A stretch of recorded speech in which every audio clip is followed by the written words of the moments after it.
এই ছবি প্রমাণ করে বিশ্বের শেখ হাসিনার চাইতে নির্দয় কোন নারী ঘাতক এই পৃথিবীতে আর কখনো জন্ম হবে কিনা আমার সন্দেহ আছে। জুলাইয়ের আমরা 36 দিন ব্যাপী আমাদের অনুষ্ঠান, আজকে অনুষ্ঠানের দ্বিতীয় দিন। আজকের ইভেন্টটা হচ্ছে আমরা একটা প্রদর্শনী উদ্বোধন করছি, এটা আস্তে আস্তে সমৃদ্ধ হবে।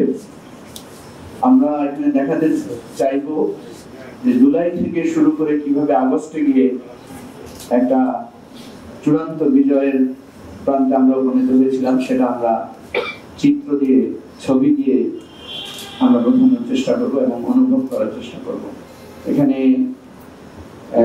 লেফটেন্যান্ট কর্নেল দিদারুল আলম, আমাদের আন্দোলনের একটা পর্যায়ে যখন সেনাবাহিনীর সাবেক সদস্যরা রাস্তায় নেমে এসে বলেছিলেন কোন সেনাবাহিনী যাতে ছাত্রদের উপর গুলি না করে, সেখানে lieutenant colonel Didarul Alam, lieutenant colonel Jalaluddin ওনারা সেদিন তাদেরকে সংঘবদ্ধ করেছিলেন।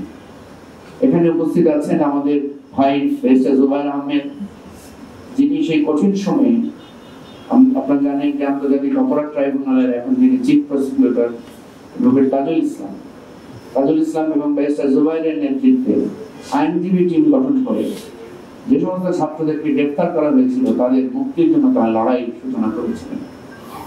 এখানে আমাদের নেতা এম খালিদ হাসান আছেন, আমাদের অন্যান্য সহকর্মী বন্ধুরা আছেন যারা গুলিবিদ্ধ হয়েছিলেন সেদিন প্রেস ক্লাবের সামনে এবং গ্রেফতার বরণ করেছিলেন। এই ছবিগুলো শুধু অল্প কিছু ছবি, আপনারা জানেন তখন ছবি তোলা ছিল বিপজ্জনক, তখন ইন্টারনেট বন্ধ ছিল, অনেক তথ্য আমাদের কাছে জানা ছিল না। তারপরও যে যেখান থেকে যতটুকু ছবি আমাদের কাছে এসেছে, এটা হয়তো লক্ষ লক্ষ ঘটনার কিয়দংশ মাত্র। এই ছবি প্রমাণ করে বিশ্বের শেখ হাসিনার চাইতে নির্দয় কোন নারী ঘাতক এই পৃথিবীতে আর কখনো জন্ম হবে কিনা আমার সন্দেহ আছে। এরকম একটা ঘাতক নারী হতে পারে, যেটা আমরা গত পরশুদিন পত্রিকায় দেখেছি অ্যাটর্নি জেনারেলের বয়ানে, শেখ হাসিনা হাসপাতাল পরিদর্শনে গিয়েছিলেন, সেখানে গিয়ে দরজা বন্ধ করে ছাত্রদের, সাংবাদিকদেরকে বের করে দিয়ে এই গুলিবিদ্ধ অসহায় আহত ছাত্রদের সকলের গায়ে থুতু ছিটিয়ে বলেছিলেন এদেরকে হসপিটাল থেকে বের করে দাও, যে কোনো চিকিৎসা হাসপাতাল হবে। মানবাধিকারের ন্যূনতম অংশ যদি কারো থাকে,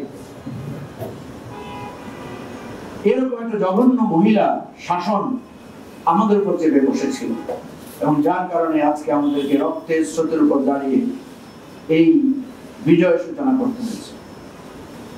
কালকে আমি এবং ডাক্তার জাহিদুর রহমান একটা টক শোতে ছিলাম রাতের বেলা, সেখানে আমরা আলোচনা করছিলাম যে দেখেন, আমরা যদি বর্ণনা করতাম যে এইভাবে আবু সাইদ নামে একটা যুবক দাঁড়িয়েছিল দুহাত প্রসারিত করে, তাকে পুলিশরা গুলি করেছে, সে ছটফট করে পড়ে গেছে, তার হাতে কিছুই ছিল না, সে একটা লাঠি হাতে বুক চিতিয়ে দাঁড়িয়েছিল, এই বর্ণনা হয়তো আমাদেরকে কিছুটা স্পর্শ করতো।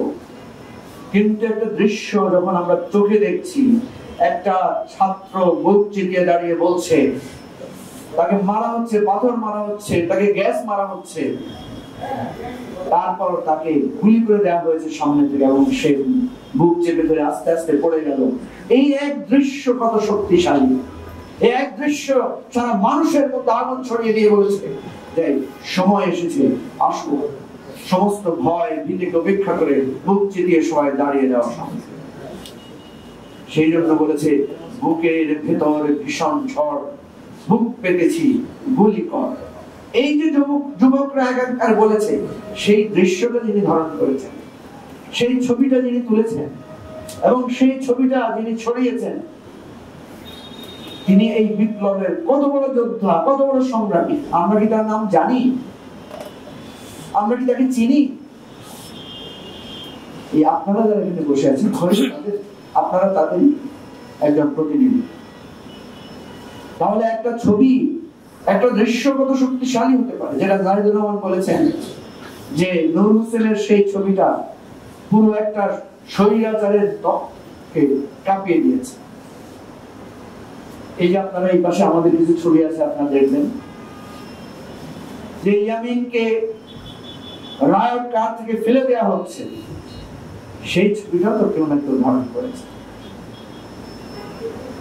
আপনারা দেখবেন সেই ঢাকার প্রবেশ মুখ শনি রাখা বা এই এলাকায় তখন পুলিশ গুলি করছিল, একটা বারান্দা থেকে মহিলারা সেই ছবিগুলো তুলছিল, মহিলাদের আর্তনাদ, এবং তারা বলছিল এই যে মেরে ফেললো, এই যে গুলি করলো, এই যে মেরে ফেলতেছে, এই যে তাদের আর্তনাদ।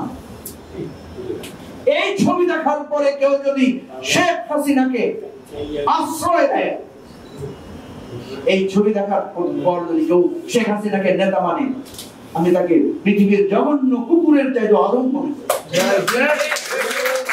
মানুষ হতে পারে না।